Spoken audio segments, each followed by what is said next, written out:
It's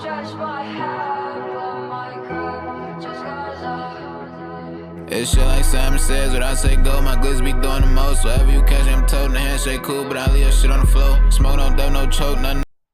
Once a girl likes you, but you don't know.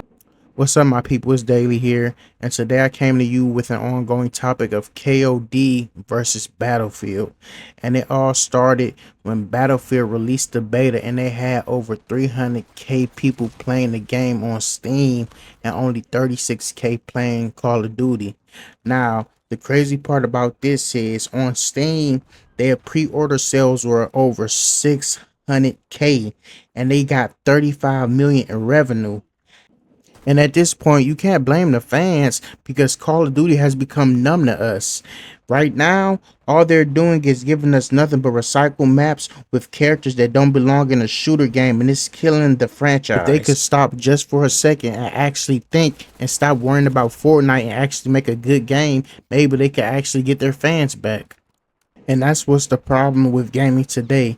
This era is not about the gameplay, it's about the streamers and the celebrities. Who can get the biggest streamer, who can get the biggest celeb and collab. It's not about gameplay, and that's the problem. And that's why Call of Duty has been ass for the last 10 years. If Warzone didn't come through for them, it would be over. Now, that's not me saying coming to talk to the community is a bad thing, but when you talk to the just 1% or even less than 1%, and that's the streamers, it can become a big problem because the streamers do not make up the whole community of a shooter game. And y'all have to realize that. Get your head out of the gutter and talk to your fans, not just streamers. And that's what's causing a big conflict right now, because you have this side of the community that actually play legitly, and then you have the streamer side where there's a lot of Zenners, and we don't understand why you keep running to those guys that need help on the game when we the ones that out there actually playing. We're the casual players. Talk to the fans that's making you millions of dollars. That's where Battlefield comes along. First things first, it's team friendly. You can actually be a support and actually enjoy the game. You can enjoy the game and be a support. You can get wins. You can turn the tide by just being a support. Where to Call of Duty, you have a 1v4 and the guy with the speed of flash just dominating that fight. That's not supposed to happen in any game. A shooter game especially. Now, I understand having clutch moments in the game. That's my thing. It gets your heart racing, hoping for a moment like that again. But when you have a PC player just dancing around who's probably 9 times out of 10 cheating on top of that plating up, it gets irritating. And that's how you lose fans. You need to step it up. Ban these guys. Fix the gameplay. And you might have something going for yourself.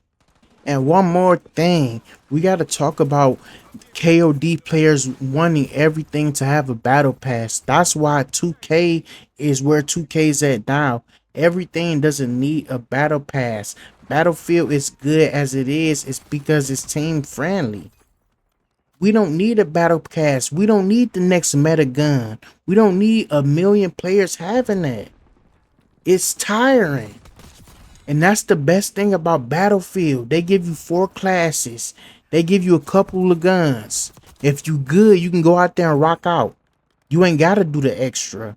But when you sit there and talk about this game should have a battle pass, this game should have this game should have that. Stop trying to compare games to Call of Duty. Call of Duty is Call of Duty. Battlefield is Battlefield. Fortnite is Fortnite. 2K is 2K. Every game cannot be the same. That's where the community is stuck at. And that's not it. They want to have a ranked mode in Battlefield.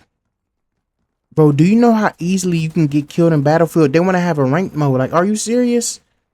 This game is for casual players. Everything doesn't have to be ranked. That's Call of Duty's thing. Why do we need a ranked mode for a casual game? This game is for 9 to 5 workers. This game for someone who fucking get out of school and want to hop on with their friends and just talk about whatever and just get to playing the game. They don't have to worry about the next sweat. They don't have to worry about the next glitchy gun. They don't have to worry about none of that crap. Why do we need a rank mode in Battlefield 6? But that's like some of the most important, little topics I want to talk about.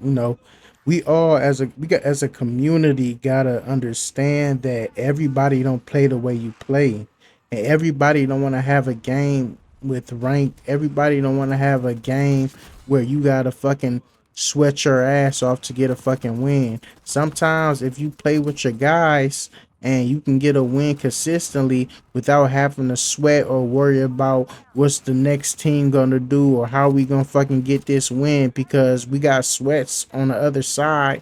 I mean, you don't want that every fucking second. And I know I'm talking crap while playing Call of Duty. Yes, I am. That's because Battlefield, the beta is over with. But I do enjoy a good team deathmatch. I enjoy these shooter games, but when you try to overdo certain areas in a game, people start to notice, and it starts to get talked about on TikTok, YouTube, Twitch. It gets talked about. And it gets talked about when you do updates that destroy the game or updates that improve the game. Right now we're in a world where everything is going to be talked about. The littlest update can cause the biggest damage, and people got to understand it. So I just hope Call of Duty can understand that it's time to get our shit together.